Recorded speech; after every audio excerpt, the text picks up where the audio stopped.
Salut à tous les contribuables malins. Alors aujourd'hui, nous recevons Michael Colson qui est courtier. Mika, en fait, on a échangé sur plusieurs sujets et moi, je lui ai posé une question qui vient de Sandrine et qui va normalement, je dirais, vous apprendre quelque chose puisque, enfin même j'en suis sûr, puisque la question c'est quelle est la différence entre un taux nominal et un TAEG, c'est-à-dire ça veut dire quoi, Michael, un TAEG? C'est le taux annuel effectif global, mon cher Morgane. Bonjour à tous. Voilà, et le taux annuel effectif global. Donc, Mika, merci déjà de prendre quelques minutes sur ton emploi du temps assez, je dirais, assez pressant en ces temps particuliers. Donc, Mika, moi, j'aimerais, s'il te plaît, que déjà, en quelques mots, que tu me dises qui tu es et depuis combien de temps tu es courtier. Et ensuite, j'aurai 2-3 questions à te poser, et puis je te laisserai la parole. Très bien, ça marche. Ravi d'être avec toi, Morgane, pour cette vidéo et pouvoir apporter un peu de connaissances à tes contribuables malins, comme on dit. Donc, Michael Colson, moi, j'exerce dans l'environnement du courtage depuis un petit peu plus de 12 ans maintenant. Voilà, donc où j'ai travaillé dans divers réseaux, donc sur le commercial en agence, des réseaux nationaux. Et aujourd'hui, je suis responsable de l'animation commerciale pour un réseau qui s'appelle LFC Courtage, donc qui est un réseau national de courtiers. Et on a une quarantaine de points de vente répartis sur l'ensemble du territoire. Super. Toi, tu es basé où, Michael?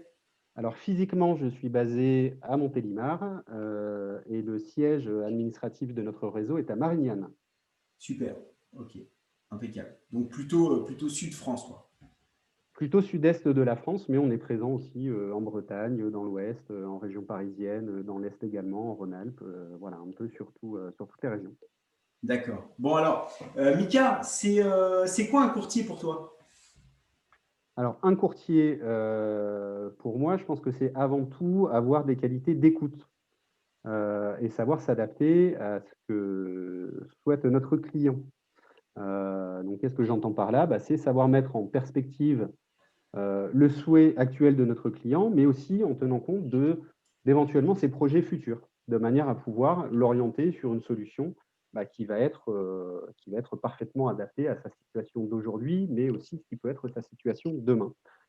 Donc, le rôle du courtier avant tout, c'est de pouvoir éclairer le client sur un domaine qui peut parfois paraître un peu compliqué ou un peu opaque avec tous les termes bancaires, financiers que l'on va retrouver dans l'environnement du crédit.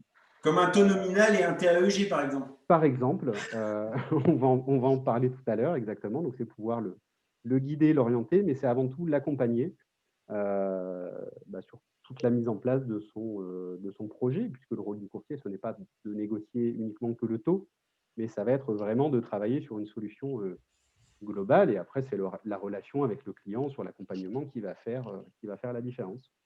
Ok, nickel. Eh ben écoute, alors du coup, c'est quoi la différence entre un taux nominal et un taux comment tu dis, un taux annualisé effectif global?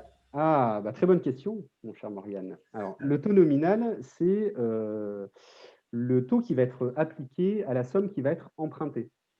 Donc, c'est le taux qui va permettre de déterminer la mensualité du crédit et qui va déterminer également le montant des intérêts, donc le coût en intérêt du prêt.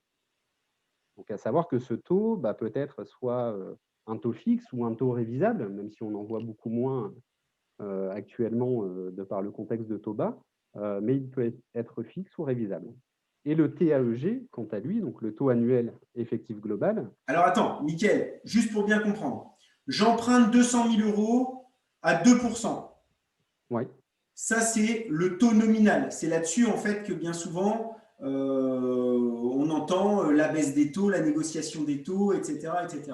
On est tout à d'accord? fait. Ok. Et c'est ce sur quoi, bien souvent, on se focalise euh, trop, on va dire.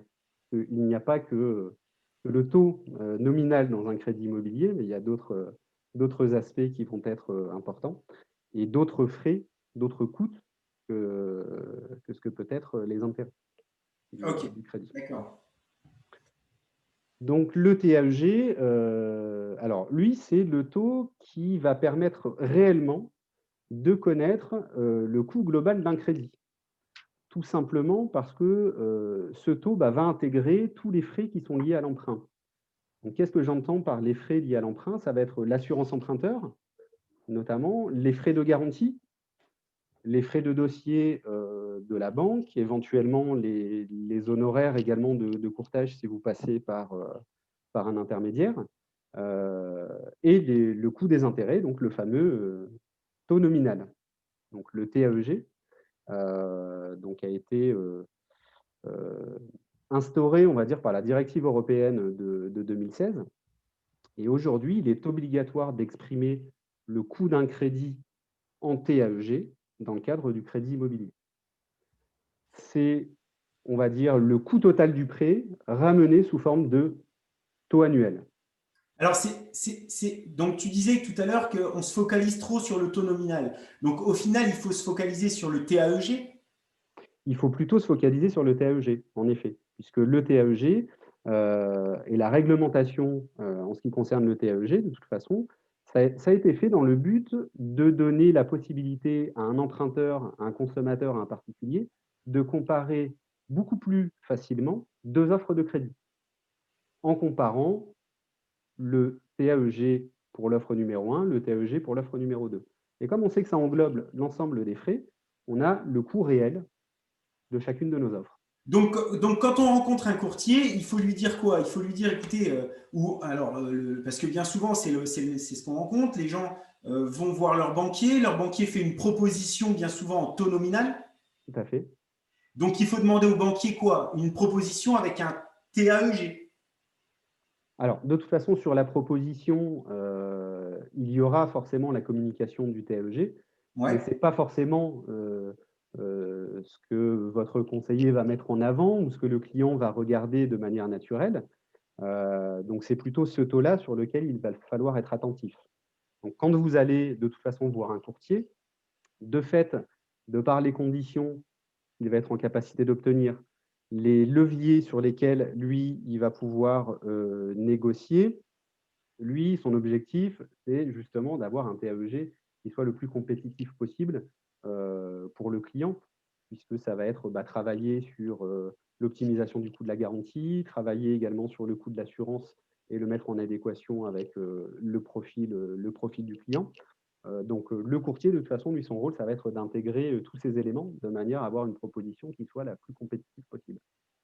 Ok, donc à retenir, avant de négocier uniquement le taux, il faut parler du taux plus des frais, ce qui compose le TAEG. Tout à D'accord? fait. Le taux est important parce que c'est ce qui permet de déterminer le montant des intérêts, donc le coût en intérêt du crédit. Mais il n'y a pas que ça. C'est ce qu'il faut avoir à l'esprit. Il faut regarder aussi les autres éléments. Ok, super. Merci Mika. Est-ce que tu as un dernier conseil à donner à nos contribuables malins? Alors, mon conseil, ça serait de s'adresser à un courtier lorsqu'on a un besoin en financement, parce qu'il saura vraiment appréhender le projet dans sa globalité et tenir compte de la situation du client et justement actionner ces leviers de coûts annexes qu'on peut avoir en parallèle des intérêts du taux nominal. Et pour trouver un bon courtier, on va dire que la bonne des règles, et ça tu le connais bien, c'est le relationnel. Donc, demandez aux personnes de confiance dans votre entourage s'ils ont quelqu'un à vous recommander. Et en général, c'est ce qui fonctionne le mieux.